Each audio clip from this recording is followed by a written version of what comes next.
Assalamualaikum warahmatullahi wabarakatuh. Di sini saya sudah sampai di Masjid Lapeo, di mana masjid ini merupakan salah satu bentuk wisata religi yang ada di Polewali Mandar. Nah, mari kita lihat apa saja yang ada di masjid ini. Tada!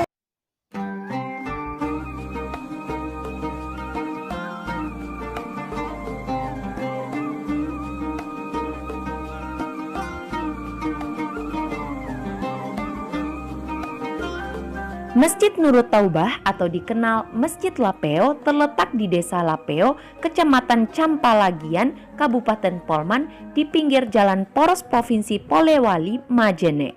Masjid ini disponsori dan dibangun oleh Kiai Haji Muhammad Thohir Anangguruta Tosalamak Imam Lapeo. Walaupun sejumlah masjid telah berdiri di Desa Lapeo, tapi begitu orang mengatakan Masigi Lapeo atau Masjid Lapeo, maka yang dimaksudkan ialah masjid yang diberi nama Masjid Nurut Taubah tersebut. Sebelum masjid tersebut berdiri, diawali dengan pembangunan Langgar Lapeo yang sudah ada sejak tahun 1902 sampai tahun 1906.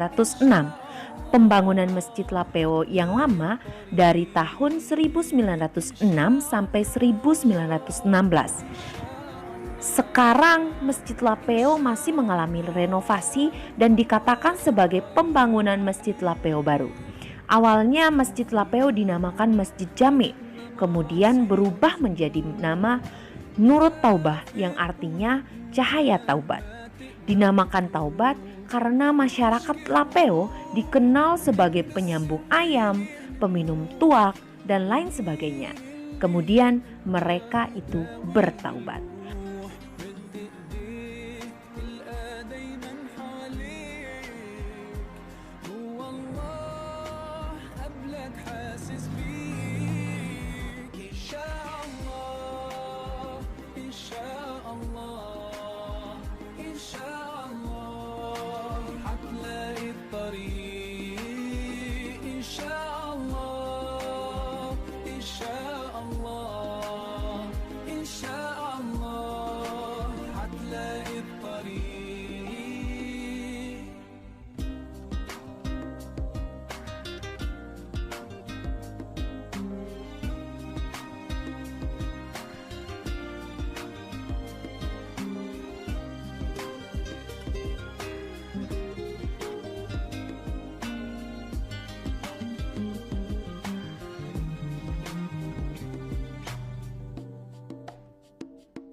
الله ده عنك مش بعيد ما تشيلش هم ولا تشعر بضيق قول يا الله اهدي لي يا قلبي عشان اتوب امحي الذنوب واهدي للطريق نور للطريق نور للطريق نور للطريق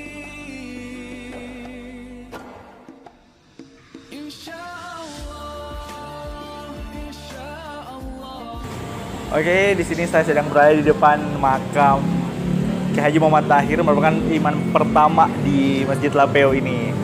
Dan mari kita lihat kondisinya di dalam.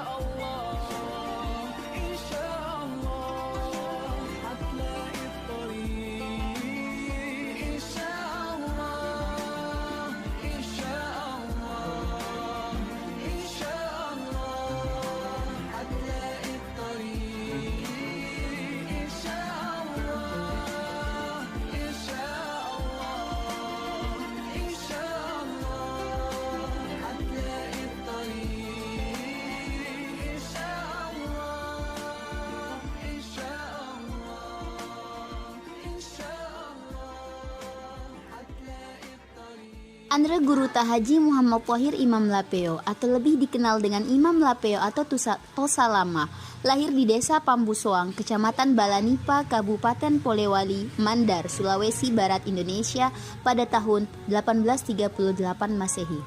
Muhammad Thohir Imam Lapeo merupakan tokoh sufi yang dikenal akan kecerdasannya, keberaniannya, dan sifatnya yang mengedepankan nilai-nilai kemanusiaan yang terbukti telah melahirkan sejumlah ulama. Muhammad Thohir diberi nama Imam Lapeo karena beliaulah yang mendirikan masjid di daerah Lapeo dan sekaligus menjadi imam pertama di masjid yang didirikannya itu.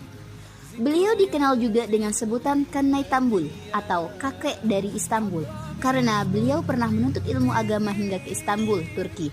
Sufi besar Tanah Mandar ini dakwahnya merambah masyarakat nelayan hingga pegunungan seperti di Butu Da'ala menemani gurunya Andre Guru Tahaji Asya Habib Sayyid Alwi Jamalul Lail bin Sahu.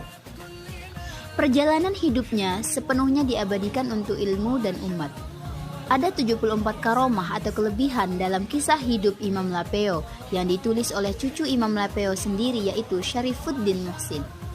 Dalam buku yang memuat tentang perjalanan hidup Imam Lapeo, peranan dan kontribusi Imam Lapeo melalui kerja-kerja sosial keagamaan dan kebangsaan menjadi lahan persemaian karisma, popularitas sehingga masyarakat Mandar memposisikannya sebagai primus inter pares yang dicirikan melalui pengakuan dan pembenaran secara sosiokultural sebagai waliullah.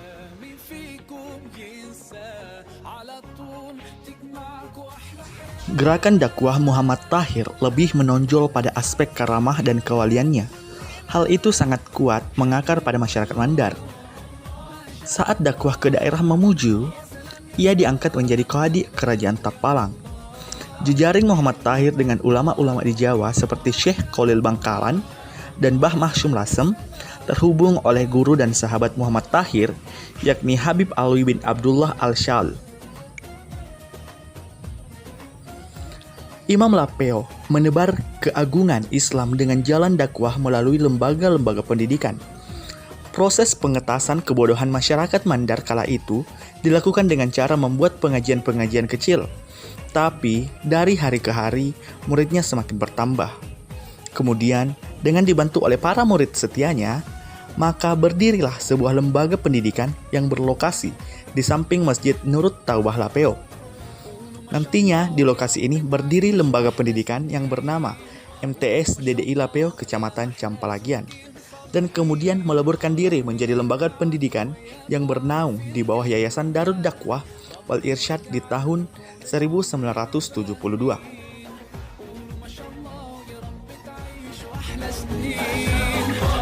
ما شاء الله